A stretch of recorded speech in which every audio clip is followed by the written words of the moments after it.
everyone. Daniel here from the Next Issue Podcast. On this video, I'll be doing a review for episode 2 of the Obi-Wan Kenobi series, premiering on Disney Plus.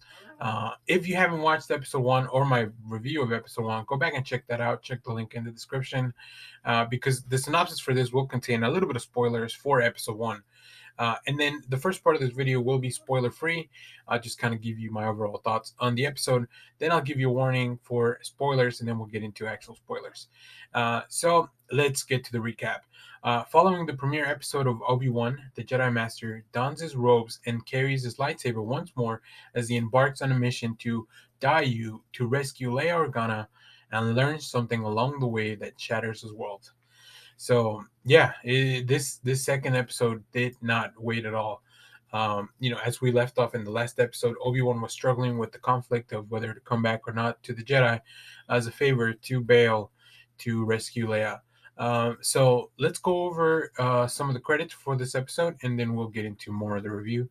So this second episode is directed by Deborah Chow, who directed the first episode. I believe Deborah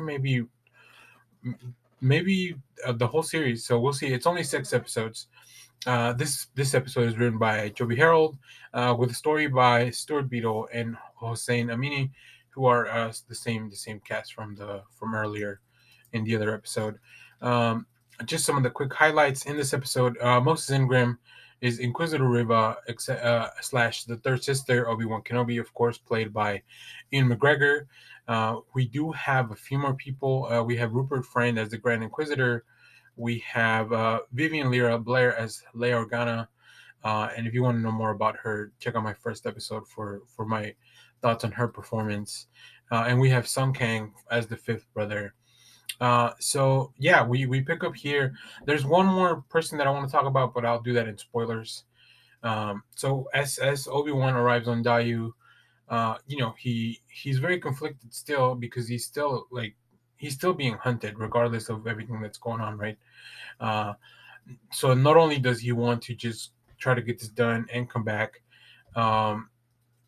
he's still very apprehensive. But I really like once we get that decision done and we're here, I really like Daiyu. It's a really cool planet. This is one of those planets that is just full of bad people. And I don't even know why somebody would go to that place other than somebody looking to hide, like in this episode. And once again, Ian McGregor's performance I don't know, he just really is nailing this role as Obi-Wan. And as I mentioned in my review of episode 1, he has all the little mannerisms and the body language and the intonation of like Alex Guinness. So he's gradually moving on to that performance from what he did in the prequels, which is really great. I do want to highlight here Moses Ingram in this episode. I think she is such a worthy opponent for Obi-Wan. Like, Riva is just a badass. She is conniving. She's smart. She's very reckless, as the Grand Inquisitor mentions. But overall, like, she's out on a mission to get Obi-Wan. So very interested to see how that comes off as the story progresses in this. So I really enjoyed this episode as well. It was really neat to kind of watch both of them back to back. So I really definitely recommend, if you have the time, do it like that. And yeah, I'm excited to see more. So that's been the spoiler-free part. I'm about to get into spoilers. So if you haven't watched the episode, thank you for watching. Come back and watch the rest later. And like I mentioned, you can always go back and check out episode 1. Link should be in the description of this video. So yeah, in this episode, we have Obi-Wan as he arrives on Daiyu, but he's no longer able to track Leia's ship because this planet has a planet where like all signals are blocked, and that's kind of why these kidnappers pick this place. We do get a really cool one of the kidnappers is Flea, so that, like, from the Red Hot Chili Peppers, which is super cool. And we also get a really brief cameo by Tamara Morrison. He plays an old clone trooper that is just like, he's in this planet, and he's asked, he's just sitting there on the street. Then we meet this child who tells Obi-Wan he can take him to a Jedi and get him help. This is Haja Estre, played by Kumail Nanjiani, a great comedian, great actor, and now a big part of the Star Wars family. I really like this character, even though it just kind of felt like Kumail maybe being a little bit of himself. But I like that. I think it's a really interesting performance. Now, Haja is this streetwise dude that is just actually conning people, uh, pretending to be a Jedi. Now, although he may be helping people, he is still faking being a Jedi. But Obi-Wan gets wise to this, and gets him to. He still makes him help him find Leia, which he does. So we do find out that this is all orchestrated by Riva to lure Obi-Wan out of hiding. And like we heard in the first episode, the Jedi hunt themselves because they can't help being Jedi. That's a really interesting thesis statement for the series. I think that's what it's going to be. Obi-Wan can't help being a Jedi, and even to the end of even at the end of his life, where we meet him in episode 4, yeah, he can't help but being a Jedi, right? Um, this is really cool. We get a lot of really cool confrontation and scenes. There's this rooftop battles. We still haven't seen Obi-Wan light up his lightsaber, but I'm very interested because I think that'll be a pivotal moment for him. He had buried in the desert. He had forgotten about that life. He was just living his mundane life in Tatooine, in exile, and now he has to come back to rescue Leia.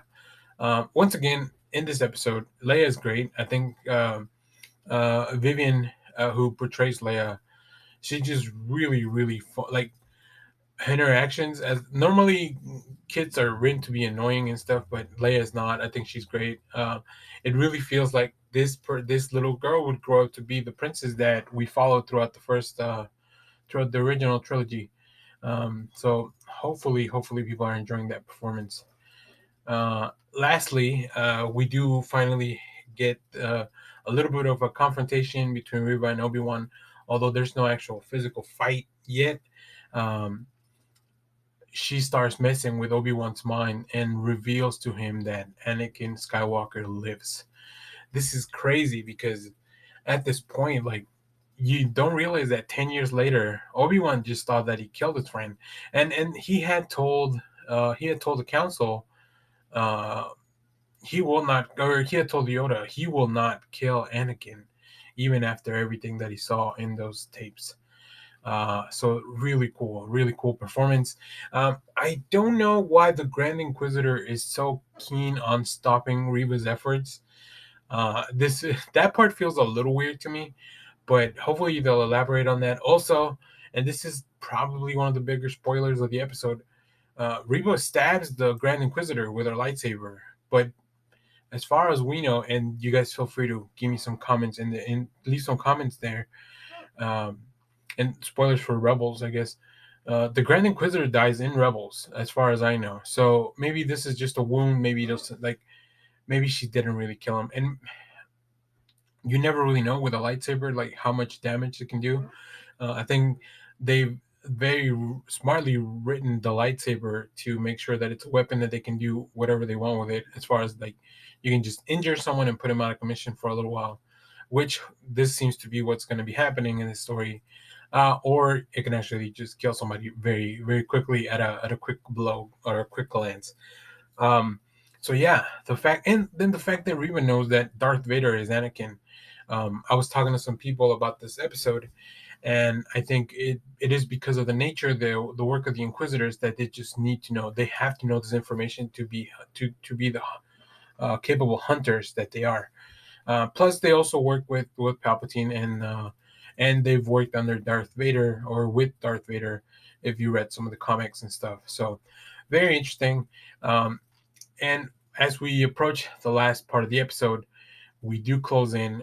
The last shot of this episode is Darth Vader in a bacta tank, portrayed by Hayden Christensen, making his great return as Darth Vader. So I can't wait for episode 3. This is super exciting. I didn't really have any quibbles with this episode, kind of like I did with the first one, with some of the camera movements or the camera shots. Like I said, I think Dayu is such a cool place. I can't wait to see somebody kind of go through some of the Easter eggs of this planet. And if you have anything else, just let us know in the comments. As always, thanks for watching, everyone. Remember to share, like, subscribe, hit the bell so you know when we go live. That is most Sundays, 10 a.m. Central Standard Time. And stay tuned because we have more comic reviews, trailer reactions, TV recaps. We'll be talking about all this stuff coming out of Star Wars Celebration, and much, much more. So thanks for watching, everyone, and may the Force be with you. Bye-bye. The Force will be with you, always.